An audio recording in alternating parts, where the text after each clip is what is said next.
Am I the a-hole for ending my engagement over a slap?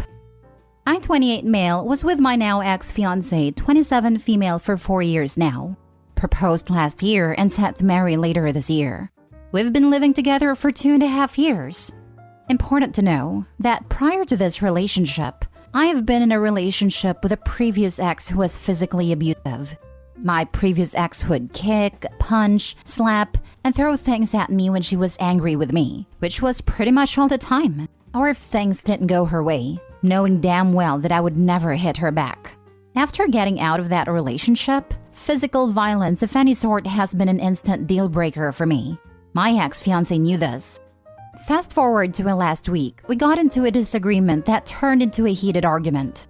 We both said some stupid things to one another, but one thing particularly struck a nerve with her, and out of the blue, she slapped me hard across the face. We've gotten into heated arguments before, even after drinking, but she's never slapped me before. This time, we were both stone cold sober. After she slapped me, I just told her that I'm not going to marry her anymore, and to consider our relationship over. I slept in the spare bedroom that night, and the next day I went to stay at my sister's place until I could figure out my next moves.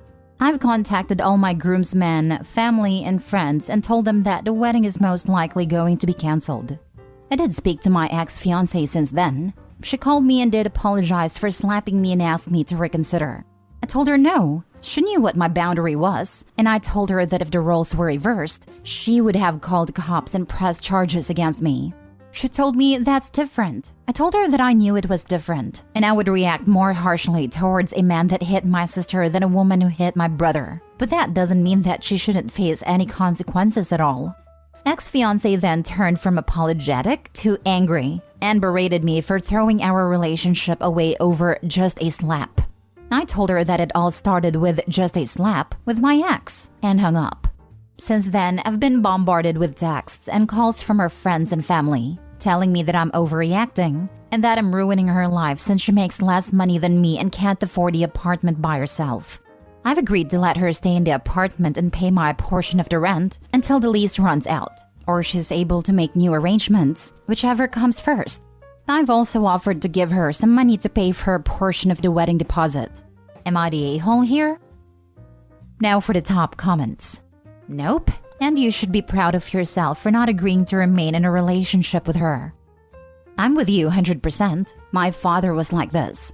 Mom was as well, but nothing like my dad. The last straw for my mom was when my sister and I got hurt bad by stopping him from hurting our mom.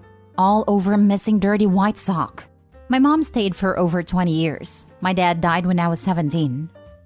My ex was a social worker, and you'd be surprised how many of her cases were men. Most people don't have it in them to physically hit a loved one, hence why the harmed partner is always left feeling so confused. But the ones that do almost always escalate. Whatever that is, gender norms don't factor into it. Good for you. You deserve more than this. You deserve more than someone who says it will never happen again until it does. She overstepped a major boundary that happens to be a crime and doesn't see anything wrong with it. She said that's different, which means that she doesn't see anything wrong with it and is willing to do it again. You have been through too much to do it all again. Stand your ground, keep your value, boundaries, and that high bar. Best of luck to you. Yeah, that part really bothered me. That's different. I'm a woman, and I absolutely hate that nonsense. I had a lesbian roommate and her girlfriend used to beat her. It was constant fighting and then making up. That nonsense is toxic and he shouldn't put up with it. Another woman here, I agree. I hate the it's different attitude when a woman assaults a man. All genders should be held accountable the same way. Next story. Am I the a-hole for refusing to help cook after my wife canceled my catering order? This weekend, my wife and I are hosting a retirement party for my mom. We are expecting around 20 people. We are splitting the cost of food and beverages with my brother and his wife. During the planning process, I told everyone that I wanted to get the event catered so that no one had to spend a bunch of time in the kitchen cooking for 20 people. Everyone agreed this was a good idea, and I told them I would take care of it and placed a catering order last weekend. My wife and sister-in-law have been handling the logistics. And when I told them the cost of the catering, about $300, my sister-in-law made a comment about that being too high. I told her it comes to about $15 per person, which is basically getting everyone fed for the price of a fast food combo meal, but with much better food. Sister-in-law said that we could save a lot of money if we just cooked ourselves instead. The reason cost is an issue for sister-in-law is that they just welcomed their second child 2 months ago, and I guess they are feeling a bit pinched financially. I explained to sister-in-law again my reasoning behind wanting it catered, because I don't want anyone to be burdened with cooking for a large group, and that I will gladly pay a bit more than our fair share if that makes her feel better. That seemed to ease her mind. Unbeknownst to me, sister-in-law and my wife continued talking about it, and sister-in-law had taken it upon herself to plan an entire meal that we would cook ourselves for half the price of the catering order. Without discussing anything with me, they decided to cancel the catering order and just cook ourselves. My wife told me this last night.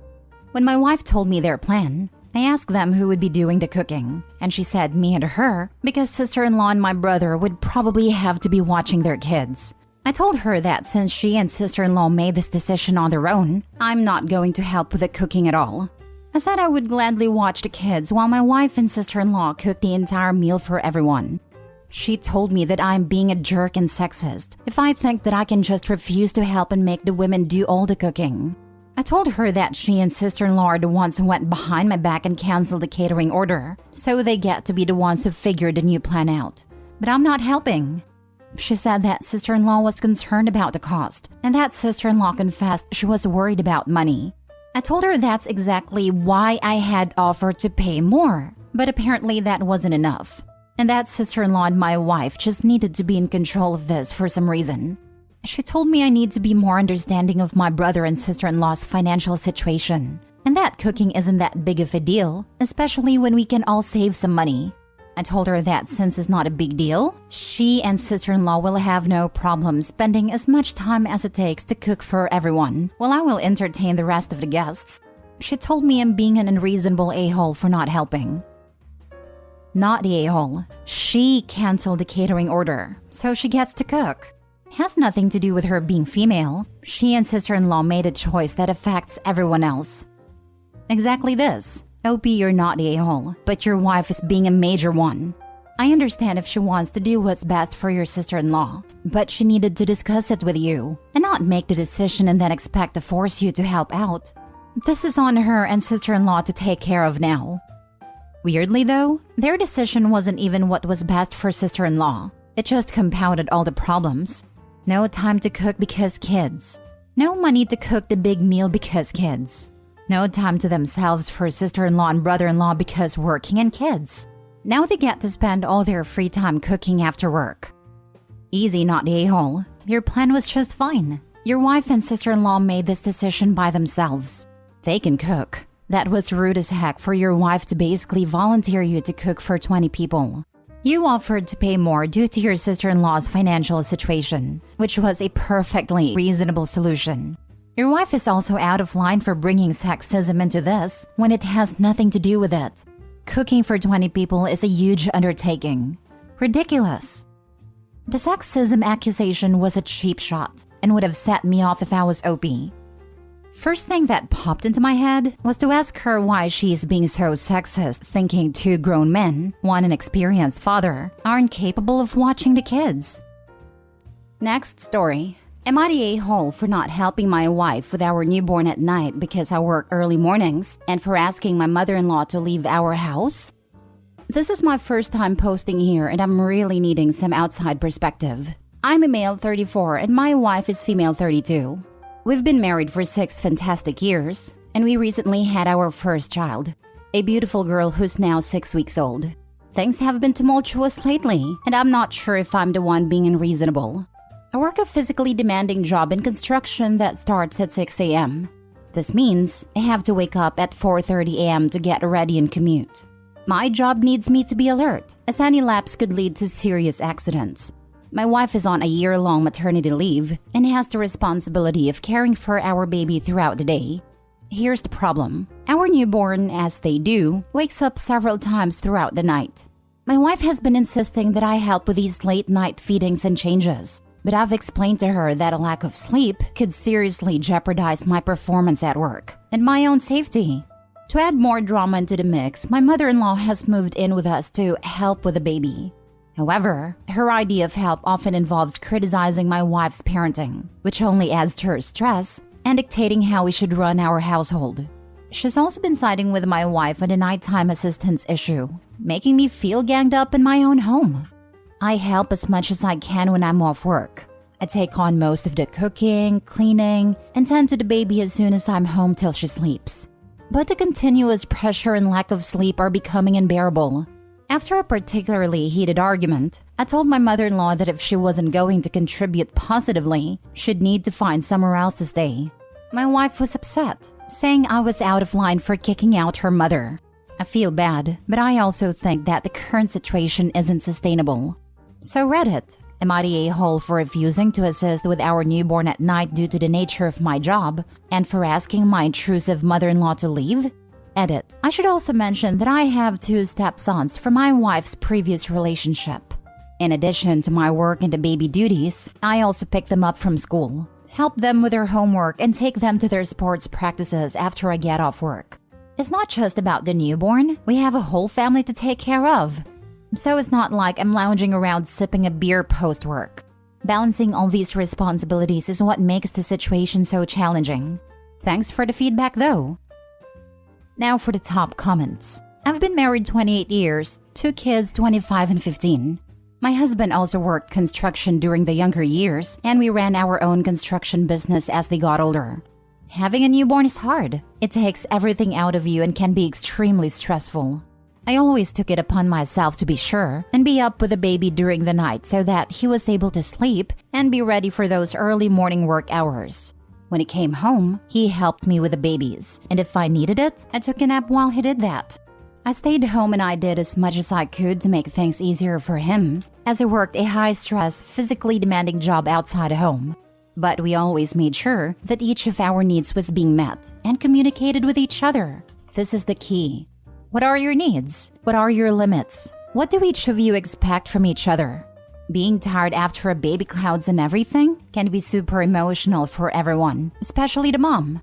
It would help if you guys can talk this out and lay out your terms, so to speak. Get a schedule and stick to it so that you both are comfortable and feel heard.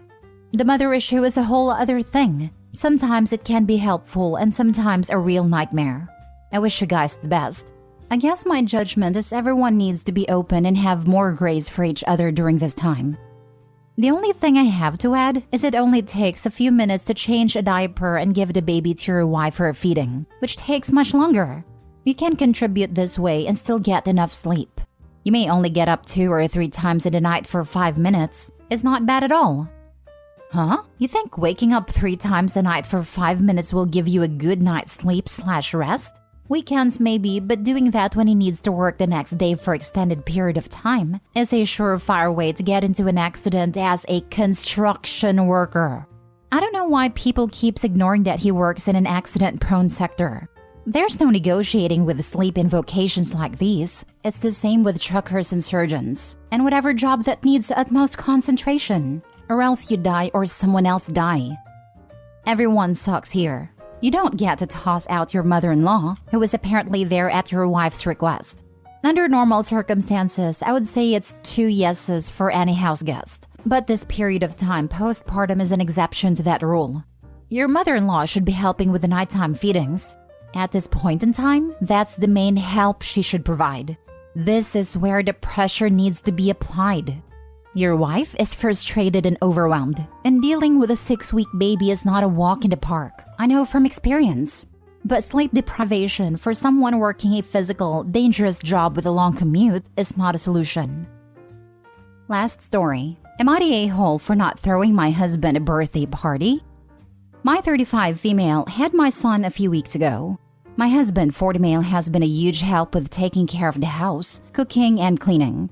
I let him know frequently how much I appreciate everything that he does. My family also helps with taking care of our son. My husband's 40th birthday was this past weekend, and he made it clear he didn't want a huge party. So, I invited a few of his closest friends and family to go out for a nice dinner at his favorite restaurant. A few people couldn't make it, and it ended up being a very small dinner. I was exhausted the night before as the baby was up until 3 a.m. I did notice that my husband was quiet during dinner and hardly touched his food. When we got home after dinner, my husband looks at me with an angry expression on his face. He starts screaming that I ruined his 40th birthday, that him telling me he doesn't want a huge party meant that he did. I was so tired that I just burst into tears and haven't spoken a single word to him except when it's about the baby. I'm starting to feel like the a-hole for not making my husband's 40th birthday a better one. That him telling me he doesn't want a huge party meant that he did. This is some teenage girl kind of nonsense. He's a grown man. He can communicate what he wants or do it himself, not the a-hole. Exactly. OP is not a mind reader. Adults can verbalize their needs/wants. And if they can't, they cannot be pissy when they are misinterpreted. A newborn and a 40-year-old infant. Poor you. You're not at fault for not knowing that not wanting a big party means wanting a big party. Your husband is a grown man, of full maturity, and should know how to ask properly for what he wants. He should also know that people cannot read minds. Not a-hole. Depending on how long ago a few weeks is, she may not even be allowed to drive to even get stuff for a party. I know I wasn't supposed to drive for almost a month, but honestly, after a couple of weeks, I had to because I didn't have any more help. He is a grown adult. He could have used his actual words and told you what he really wanted. He didn't, so that is on him. You did a lovely thing. My 30th was a week after having my second. I could barely function, so we stayed in and just had tacos and it was fine. Not what I expected for a milestone birthday, but definitely what was needed for those circumstances, and it was nice. Not a-hole, you just gave birth. He can plan his own birthday party. Absolutely. Even if he communicated that he wanted a big party, she had a baby a few weeks ago. Absolutely not on her to plan it.